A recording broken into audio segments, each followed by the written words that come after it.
One take. It's NBA Onetake. It's me, Pretty Boy Laker, coming to you from New York City,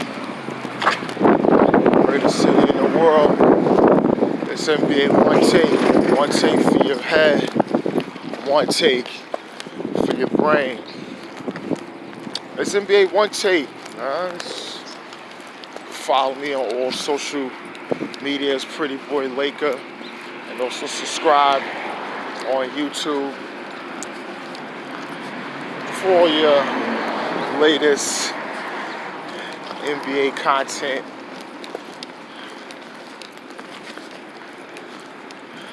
And opinions of me.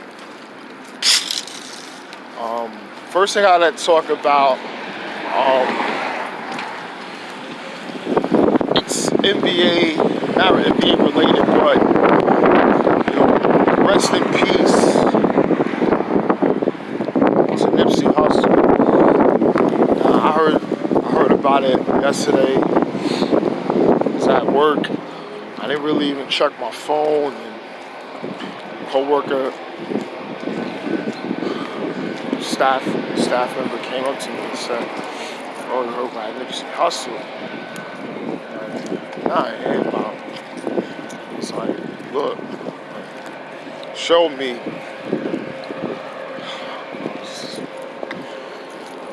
Sad about what I heard.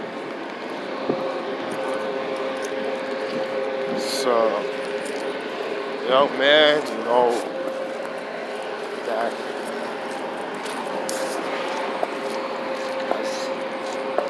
has a lot of influence as an artist, as a rapper.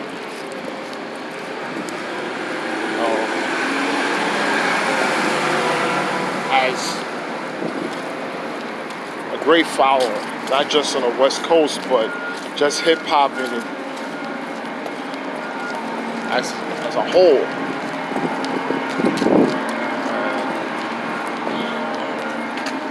I'm real saddened by this. This hit hard. I mean, it's not because, like, I'm not saying like I was like a fan and I knew like all the songs. There were some songs that I liked. I'm not as a big hip hop head as I used to be, but sometimes you hear certain songs, listen to certain things from artists, here and there. So last year was a big year for him, putting together this project, hear some interviews.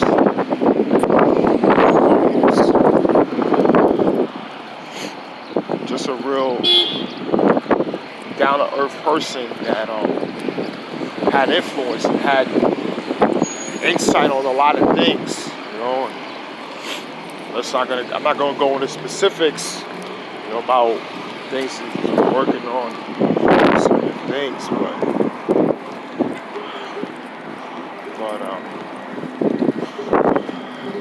my deepest condolences to his children, his family, and his wife, Laura London, who I've met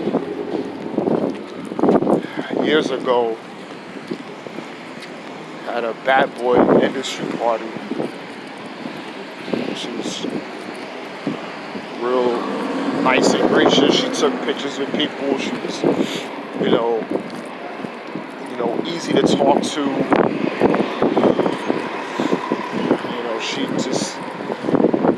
She didn't, at that party, it was like she didn't let her celebrity, because she's done a couple of movies at the time, and it was, she was, somewhat of a big star, so she was always just a nice and gracious person, and I like that. So just my deepest, to her, and and the family, things of that nature. I'm not going to go into specifics, you know. And you got Draymond and Kevin Durant. They was paying tribute to him, you know, during the game when they found out the news. It was a little shooken up. His loss did resonate throughout the NBA. Because a lot of people are fans.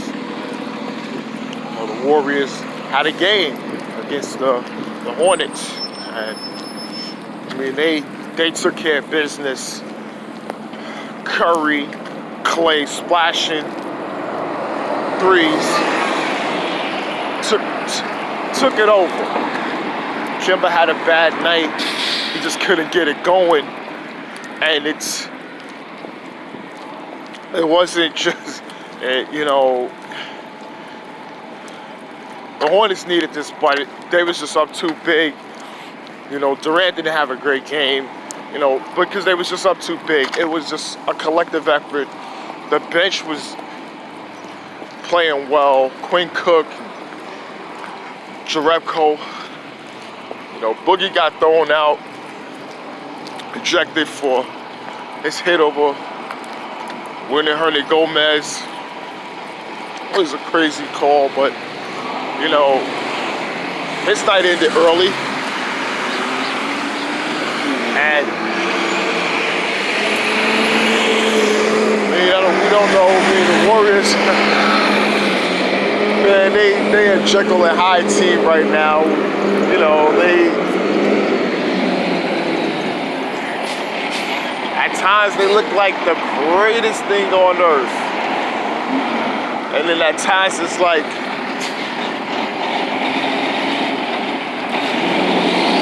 almost like Mission Impossible. This team is going to self-destruct in 5 minutes. You know, it's sad. That's the Warriors. And we just got to see, because right now, you know, most likely they're going to go head-to-head with this team, Oklahoma City Thunder, that was playing against the Dallas Mavericks. And Westbrook had another triple-double, as well as PG Paul George having his double-double, 29-11. Steven Adams had 20 and 15. So when you're saying that, and the Mavs playing without Luka Doncic, and Dirk was starting, who won? Well, Dallas won. And you're saying, what? How did Dallas win? Well, their bench played well. Like Trey Burke came in spark. And it was just a little balanced attack led by him. And it was just another, there's a lot of defensive lapses. I mean, the fans try to get OKC back. But then again, Russell Westbrook playing the way he's playing in the fourth.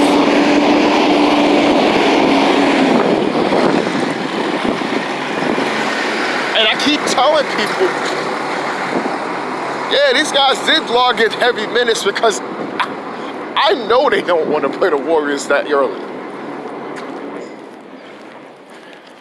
You can't say, oh, listen, well, we get to the playoffs, whatever happens, happens. No. Billy Donovan knows. They face the Warriors in the first round. He's done as the coach this season. They gotta get rid of him. And he'll be an easy scapegoat because it will be him that lost that 3-1 lead back in 2016 against the Warriors that ultimately had Kevin Durant leave, it'll be him that Russell Westbrook and the team didn't beat the Houston Rockets when he was the MVP, and you have Victor Oladipo, who blossomed into a big star in Indiana. He was on that team, and why?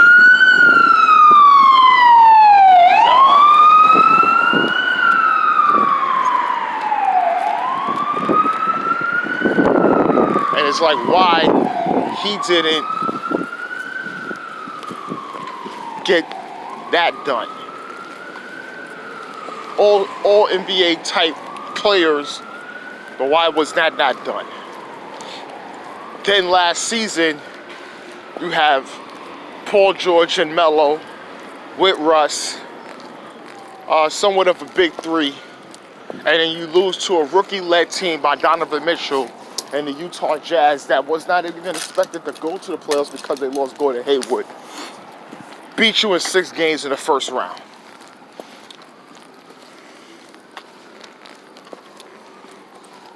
He's going to be held accountable. So right now, he's actually playing for his job because they cannot play the Warriors in the first round.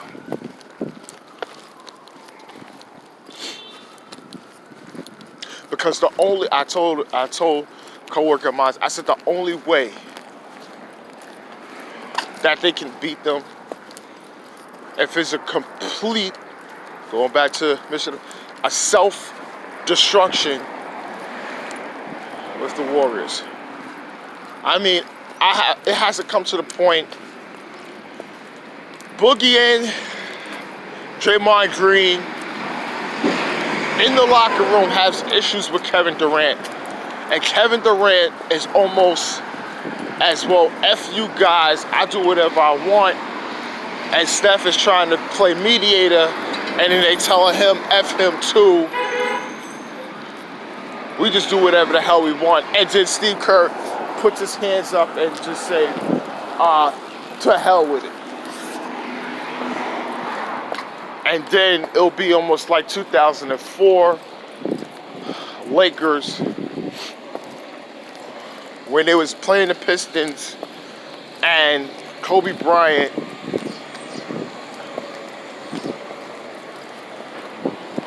was going one-on-one against Tayshaun Prince with Rip right there helping as he continued to shoot fadeaway jumpers and jumpers over a long, lanky defender. And then he couldn't explode to the way he wanted to because the second help defender is there. And Shaq is averaging 28 points with 70% shooting, being double teamed by Ben and Sheed, literally destroying them, but just wasn't getting the ball because Kobe said, F the playbook, I'm doing what I want to do because I don't know if I'm playing basketball again because this whole trial thing is, this whole thing in Eagle, Colorado is too much for him.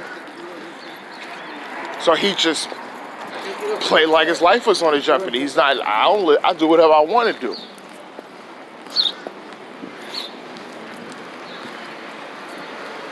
And look how long that resonated with him.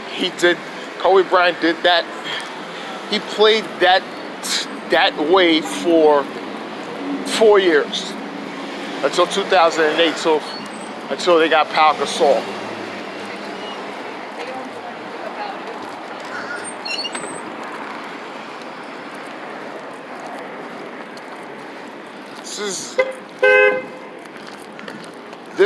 That's the only thing I can see that can happen to OKC.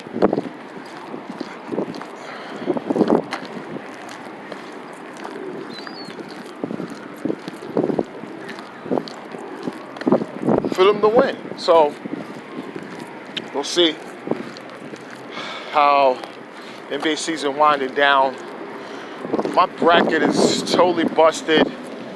Duke lost to Michigan State.